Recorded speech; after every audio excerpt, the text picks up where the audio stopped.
Good day, everyone. This is Janilyn A. Incargas, a second-year college student in a course of Bachelor of Elementary Education.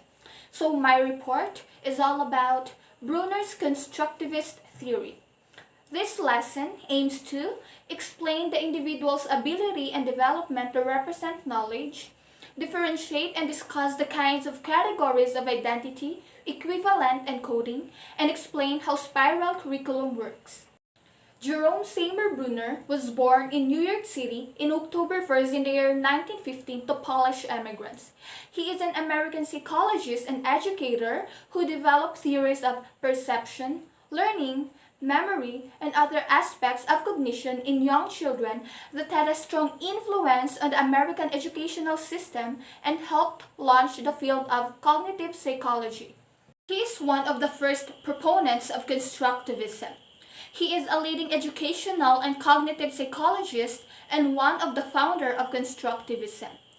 He received his AB degree from Duke University in the year 1937 and his PhD in the year 1947 from Harvard. In 1960, Bruner published The Process of Education. Howard Gardner and other young researchers worked under Bruner and were much influenced by his work. Bruner's theory of constructivism. A constructivist theory places emphasis on the development of learning or student-centered. Bruner's theory of constructivism encompasses the idea of learning as an active process, wherein those learning are able to form a new idea based on what their current knowledge is as well as their past knowledge. A cognitive structure is defined as a mental process which offers the learners the ability to recognize or organize their experiences and derive meaning from them. Next is learners are equipped with prior knowledge and understanding to construct meaning of what they learn. In this concept, it allows the learners to push past the given information in constructing their new own concept. The learner, often the child, will take pieces of their past knowledge and experiences and organize them to make sense of what they know. The next is Bruner developed three stages of representation. They are enactive, iconic, and symbolic that we were going to find out as I go along with my discussion. And the last principle is teacher act as a facilitator as well as encourager to students in order for them to be actively involved in their learning. The teacher resources used should be focused on that encouragement, aiding and allowing students to uncover the main principles of their own. In evaluating the study skills of a child, Bruner's constructivist theory suggests that the teacher should be explicit regarding organization, help the learners to focus on the large task at hand as well as the goals, instead of getting caught in the minor details of frustration. Let's move on to the principle of the theory. Learning begins with the issues or ideas that led the learners to do active thinking. Learners involve sensory input to construct meaning and a system of meaning. For example, if the student is learning about the chronology of dates for the series of historical events, at the same time, they are also learning the meaning of chronology through the use of their active thinking. The next principle is focus on the primary concept as a whole, not in isolation. Learning is contextual. Learners don't learn isolated facts and theories separate from the rest of their lives. We learn in ways which is connected to the things we already know, what we believed, and more. The things we learn and the points we tend to remember are somehow connected to the things going on around us. The next principle is teachers must understand the learner's mental models that they use to perceive the world and assumptions that support them. Students are unable to learn if they are unmotivated. So educators must need to have ways to engage and motivate learners to activate their minds and help them to be excited about education. Without motivation, it is difficult for the learners to reach into their past experience and make connection from new learnings. Engaging the mind is the key to successful learning. Learning needs to involve activities for the minds, not just only for the hands.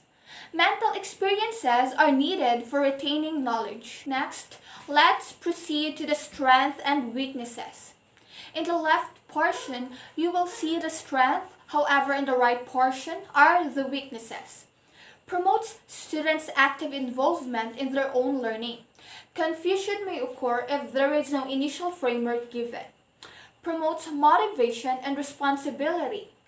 Cognitive overload. Encourages creativity and problem-solving skills. Inefficient and time-consuming. Relevance of real life. Misconceptions. Foster curiosity. Problem in trying to detect the root of this misconception. And last is a tailored learning experience that may lead to frustration. Now, let's talk about Bruner's main concepts. Number 1 is representation. Modes of presenting understanding. Letter A is inactive representation. Children learn about the world through action and physical objects and the outcomes of these actions. Represent objects in terms of immediate sensations. Represented in the muscles and involve responses or ways to manipulate the environment. Inactive happens in the very young from birth to age 1. Children in this age group represent their past events through motor responses. Just like, for example, if an infant is shaking a rattle, infant will shake a rattle expecting the accustomed sound. Letter B, iconic, obtained through using models and pictures. The learners can now use mental images to stand for certain objects or events. Iconic happens in child between 1 to 6 years old. Information in this age group is stored visually in the form of images. And letter C is symbolic representation. The learners has developed the ability to think abstract terms. Symbolic representation happens in the child between 7 years old and older. In this stage of life, information is stored in the form of code or symbols such as language. Developing a capacity to think abstract terms form the symbolic representation of learning. The next main concept is spiral curriculum. Instruction needs to be anchored on the learner's cognitive capabilities. Spiral curriculum is when ideas are presented in repeated learning opportunities over the course period of time. These learning opportunities start simple then increase in difficulty. Bruners believe that learning information in a spiraling way helps children organize into a structure that is accessible and usable in different stages of life in addition to the represented learning situation. Applications in educational setting. There are 3 key principles of instruction. Number 1 is readiness. Must be concerned with learners' experiences that will enable them to willingly learn. In readiness, instruction must be concerned with the experiences and contexts that will make the students willingly and able to learn. Number 2, spiral organization must be structured so that the learners grasp the idea easily. In spiral organization, instruction must be structured so that it can be easily grasped by the students. The last principle of instruction is going beyond the information given, designed to facilitate extrapolation. Here are examples of the applications of constructivism in classroom activities. Classroom discussion. Learners set in groups, discuss together about a particular topic and reach an understanding towards it. Research. Conduct a research and share findings. Field trips allows learners to put the concepts and ideas discussed in class in the context of real world. Experimentations, performing experiments, and last is visuals, using visuals items to transform perception into meaning. Now let's move on to constructivist assessment strategies. Mind mapping. Create a list of categorized concepts. Mind mapping was developed as an effective method for generating ideas by association. We can use mind mapping by taking notes in a lecture and listening for the most important points or keywords, and as well as stimulating creative thinking and creative solution to a problem. Mind map is used to brainstorm a topic and is a great strategy for students. Next is hands-on activities. Teachers use a checklist or etc. to evaluate learner success. Learners try doing things. Hands-on activities encourages students to manipulate their environment on a particular learning tool. Teachers can use a checklist and observation to access student success with a particular material. The next is pre-testing. Teacher access what learners bring to class. Pre-testing allows a teacher to determine what knowledge students bring to a new topic and thus will be helpful in directing the course of study. Next strategy is oral discussion. A topic is brought upon for an open discussion. In oral discussion, the teacher writes a focused question on the blackboard for open discussion on the topic. When the students take part in the discussion, he or she observes the performance of individual students. The third main concept is discovery learning, refers to obtaining knowledge for oneself.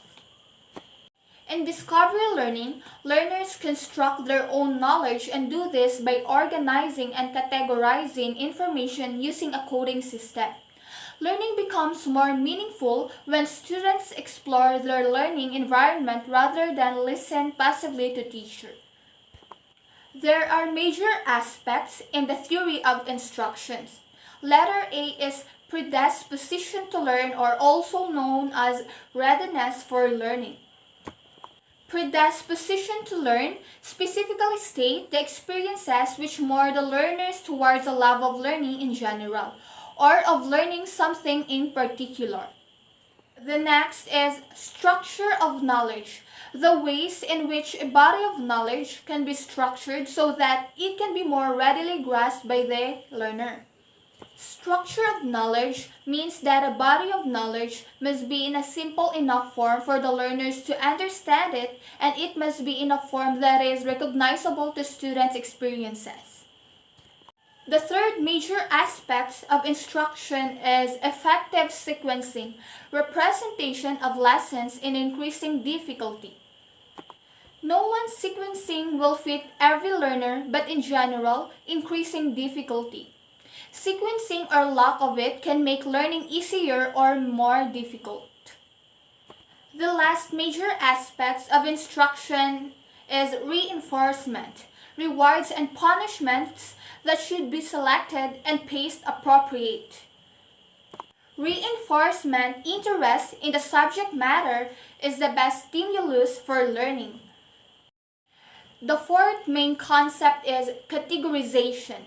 Bruner believes that perception, conceptualization, learning, decision-making, and making inferences all involve categorization.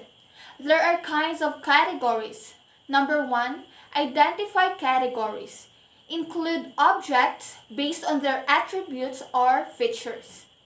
Next is equivalent categories. Provide rules of combining categories. Equivalence can be determined by effective criteria which render big objects equivalent by emotional reactions. Function criteria based on related functions. And last but not the least is coding systems. Serve to recognize sensory input. Coding systems are major organizational variables in higher cognitive functioning. Going beyond immediate sensory data involves making inferences or the basic of the related categories. That's the end of my report, everyone. I hope you learned something, and thank you so much for joining me on my virtual reporting. Bye!